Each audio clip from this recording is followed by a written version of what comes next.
CHEK Podcasts.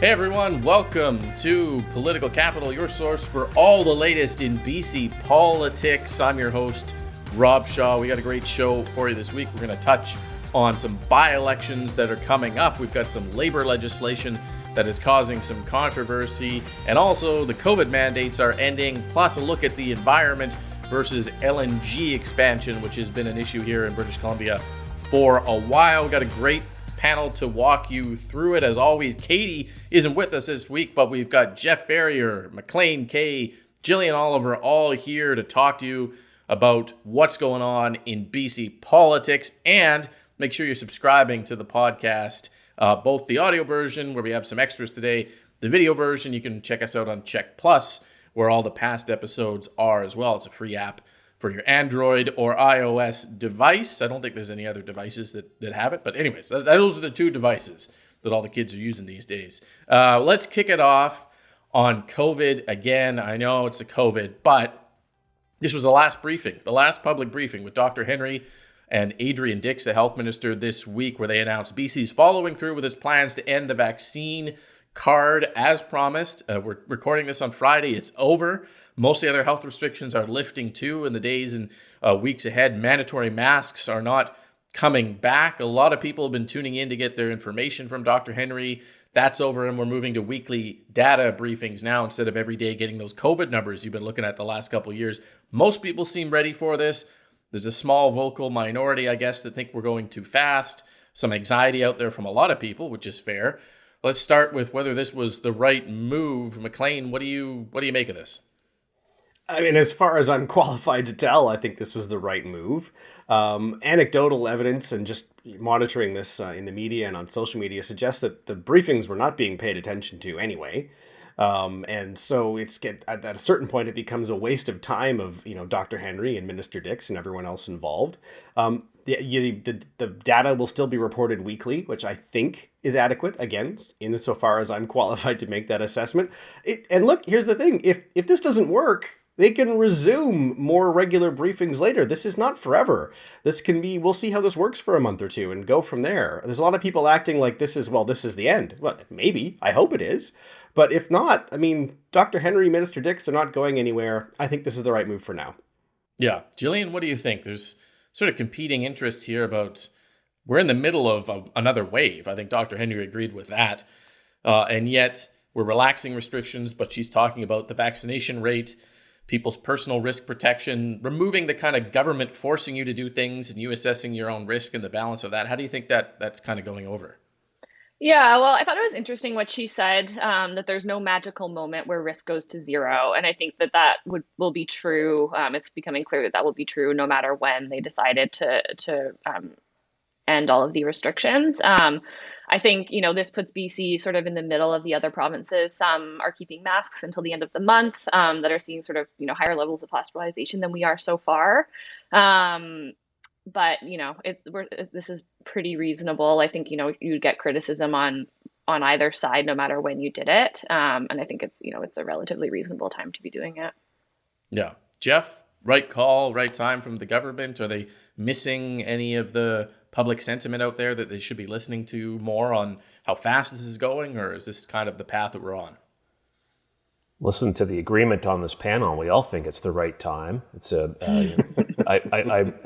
agree. I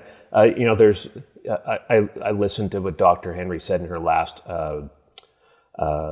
briefing, and she said, and I wrote this down: "There's no magic moment to lift restrictions, and there's no amount of delaying that will make it absolutely safe all the time." And that's the world that we're in now, and we'll do our best to get through it. I want to talk about COVID, but despite what some panels in town say, I think that this week was actually a terrible, horrible, no good, very bad week for Sonia Furstenau. She decided that now, at the last briefing, is the time to start attacking Dr. Bonnie Henry's management of COVID-19, saying a public health expert with 20 years experience managing disease, including its SARS and Ebola, has done hundreds of public briefings, responded to thousands of media inquiries, done countless personal briefings for the Green leader and the Green caucus, has done a poor job educating the public about certain aspects of COVID. I think that she absolutely should go after the province's performance in long-term care homes where seniors died in alarming numbers. I think that the Green leader is absolutely right to go after BC's record training and retaining healthcare workers, which is problematic. And she did that this week, so credit to her for that. But for goodness sake, if you're the leader of what amounts to the third party, and your biggest hurdle is that voters don't believe you're a viable option to govern, don't pander to a fringy anti-Henry echo chamber on Twitter with some nonsensical criticism. I think it was not a good look for her this week. It was an interesting moment, and maybe we'll go around on that, I guess, where we've had some MLAs criticize government. We've had a couple flirt with criticizing Dr. Henry.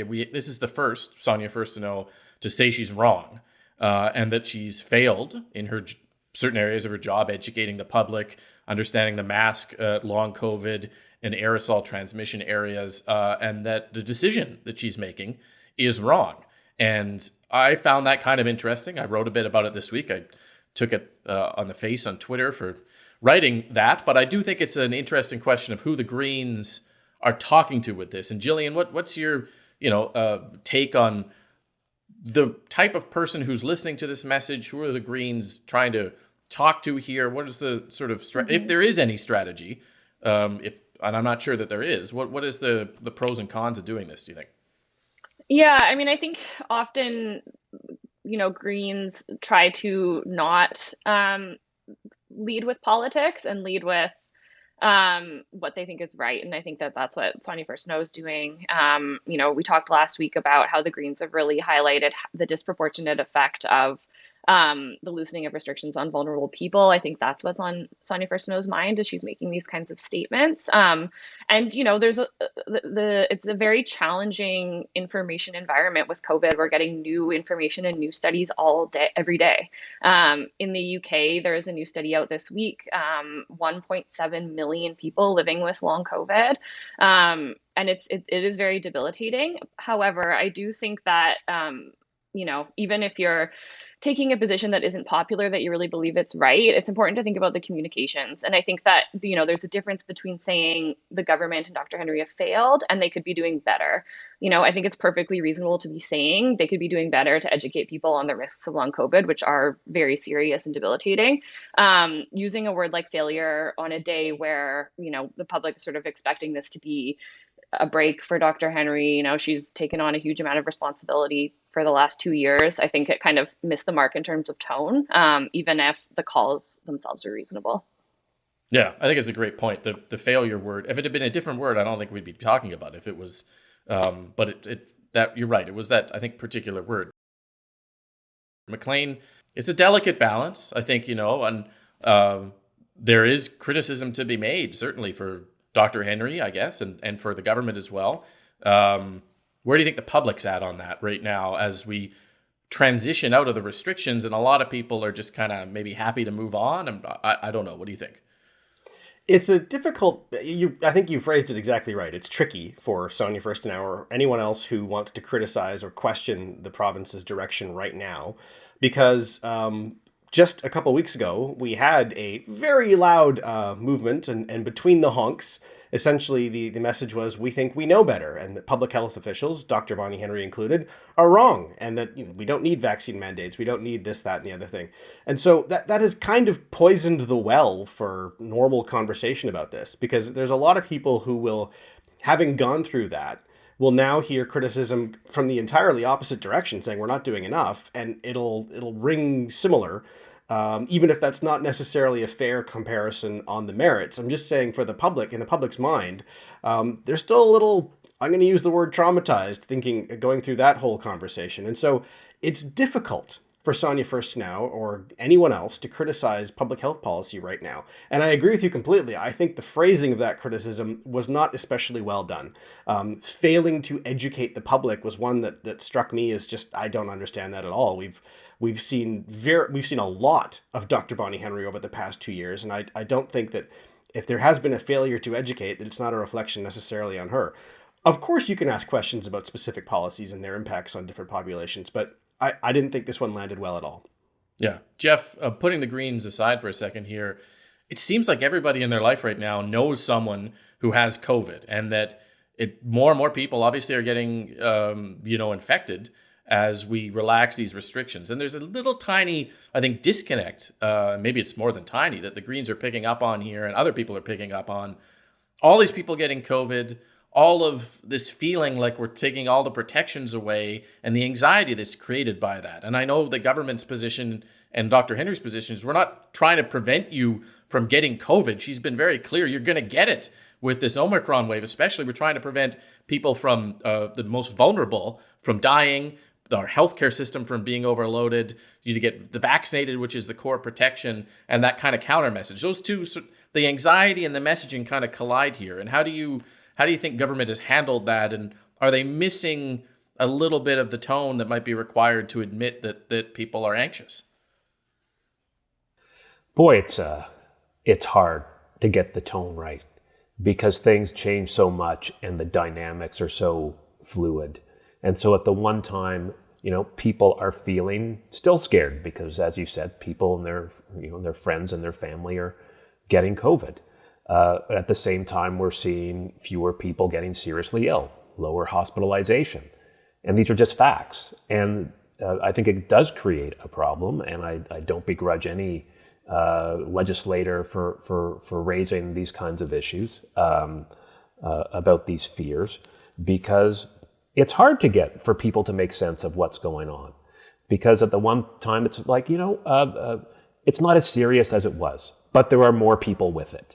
And there's just a cognitive dissonance that goes with it. And it's, it's a tough one. And I don't think the government's got it perfectly right, but I don't know that anyone in the world has it right, because COVID stinks and it doesn't make sense and we all hate it.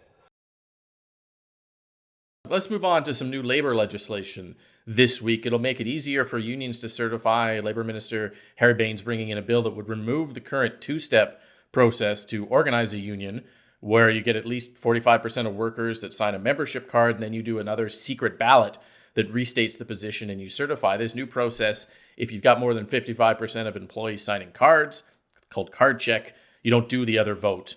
And there's back and forth on this. It's a very ideological issue. The Liberals in the previous government wanted to have that secret ballot. They felt like unions were intimidating people. The NDP, they feel like the secret ballot is a way for employers to add an extra step and intimidate people. And you got these two kind of sides going at it. Jeff, let's start with you on this. The bill coming as it is, what should we understand about it, and why, outside of the politics, does it make sense for government to be doing this, do you think?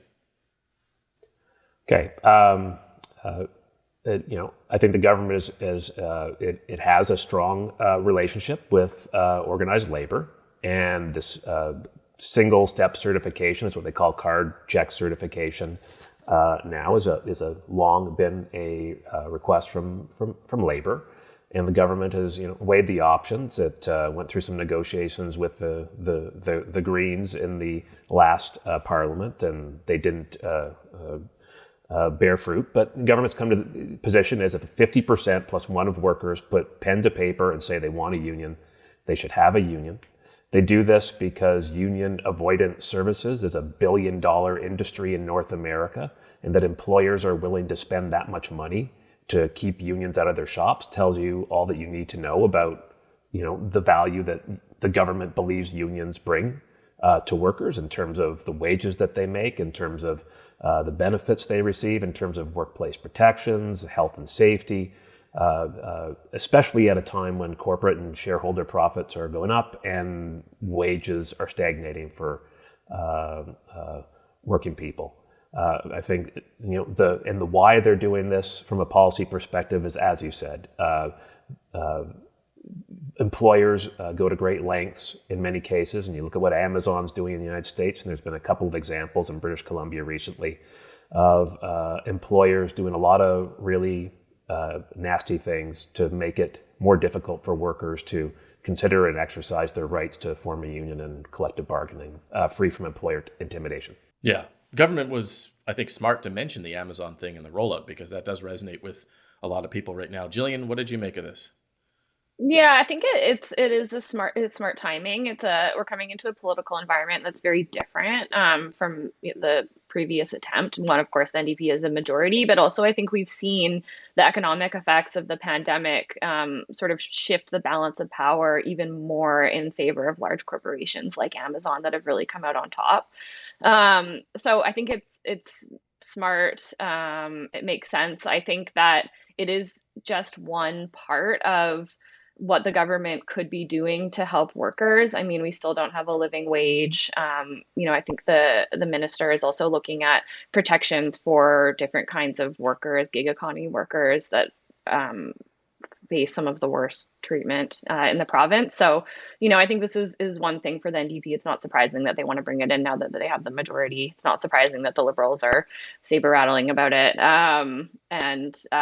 Yeah, I think it'll be interesting to see what else they do on this agenda, on this file.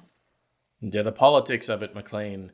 Andrew Weaver, the former Green leader, blocked this in the minority government. The NDP weren't able to do it. They were very vocal about that. They have the majority now. They're doing it. What does that tell us, do you think, about the mindset of the government at this time? Well, I mean, even at the time, they were upfront that if they had a majority government, they would do exactly what they're doing right now. So in that respect, this is no surprise at all. At the time, the NDP commissioned an expert panel to look at this with representatives from labor, employers, and independent. They agreed on a lot. They did not agree on card check and the secret ballot. They recommended in favor of keeping the secret ballot. Polls are really consistent that the overwhelming majority of British Columbians think that a secret ballot is the safest thing, including a healthy majority of NDP voters. The argument against secret ballot hinges on the assumption that the peer pressure or interference, if you like it, only ever comes from one direction, employers and employers only. And that just simply isn't true. I'm sure it does happen, and we've cited some recent examples, but there's plenty of examples of cases where there has been an initial card check vote and then a secret ballot where the support drops off precipitously. Now, either that is interference or it is people feeling they can actually vote how they want, knowing that this vote is protected and nobody knows how they're voting. So I'm not surprised to see this happen. The NDP have been telling us for years that they would do this, but it's also not surprising that people are objecting to it. It's not a popular move. Yeah, whatever your position is on it, we're now in a part where that expert panel that you mentioned before talks about the province whipsawing from one direction to another. An NDP government in the 90s does it one way. The Liberal government in the 2000s does it a different way. Now the NDP have brought it back, and we sort of whipsaw all the way back and forth. That's not great, but it's just the nature of politics. Governments with majorities do what they want, and we're gonna go back to this way for a while. And Kevin Falcon, the opposition leader, the BC Liberal leader, indicated he would, reverse this when he's in government. So I guess we're destined for the fourth whipsaw back if that ever happens. But we'll see. That's what it makes it an interesting file, I think, to realize that we're kind of going back. Let me jump in real quick. Federally regulated industry have had this since 2017. There's been no, terrible things happening in those professions. It's a false equivalence to say that union and employers have the same leverage over workers when one controls whether you have a job, what your income is, whether you can pay your mortgage and put your food on the table, and the other people will annoy you in the lunchroom. And I know I'm being glib about that, but there are, I hear your point about that. You're being very glib about secret ballot, that. there's no secret ballot now, because what happens with the status quo is that managers spend a lot of time in that period between the certification and the vote doing everything they can to find out where their workers stand on unionization. And that is a de facto and effectively erases the secret ballot.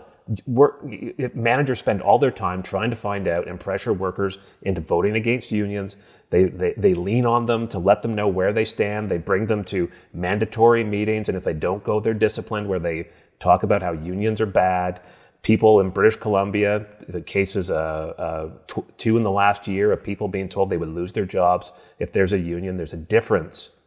There's a difference between an employer leaning on you and a coworker learning on you. One controls your job, one doesn't. I mean, to me, that's an argument for having the protection of a secret ballot overseen by an independent body like the Labor Relations Board, which is exactly the system we've had until now. But we will agree to disagree, I'm sure. Yeah. I mean, to me, the larger issue, you put the policy debate aside on this, and you can argue either way, I guess, but the political issue that I find so fascinating is that this is kind of the NDP using their majority to do what they want to do, when the Greens, in some way, by blocking this in the minority government, they moderated the NDP. Instead of doing what we all thought they were going to do, which was go pro-union to a large extent in their labor laws, they moderated in the middle, and they found a middle ground that I think even the business community quite often in the minority government was giving kudos to the NDP for not kind of going too far in the direction they thought they would. And that moderation, I think, personally, helped the NDP appeal to a lot of middle road voters that allowed them to get this massive majority. And then now they're using it to go back and do the things that they weren't allowed to do because it moderated them a little bit. And that trend, this is not obviously an issue that's going to cost them a lot of massive votes, I don't think. But the trend is what I find fascinating, that if the NDP intend to use their majority to go back to the things they were prevented from doing in a minority that actually made them popular enough to get the majority, they cut themselves out at the feet in the future. And I that's the through line that I kind of watch when we talk about issues like this. This doesn't really matter in a larger sense, but 3 or 4 of these type of things add up to NDP going back and kind of revisiting the minority era and doing it the way they wanted to do it. So let's park that issue because we're out of time. We are going to talk some more on the podcast edition. Make sure you subscribe to that in your ear holes on your pod devices, and we'll have some more conversations about by-elections, natural resources, and climate change, and that's coming up soon.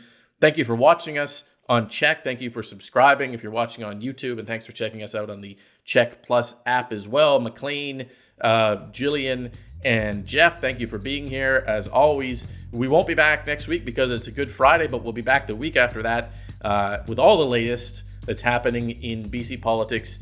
Thanks so much for watching.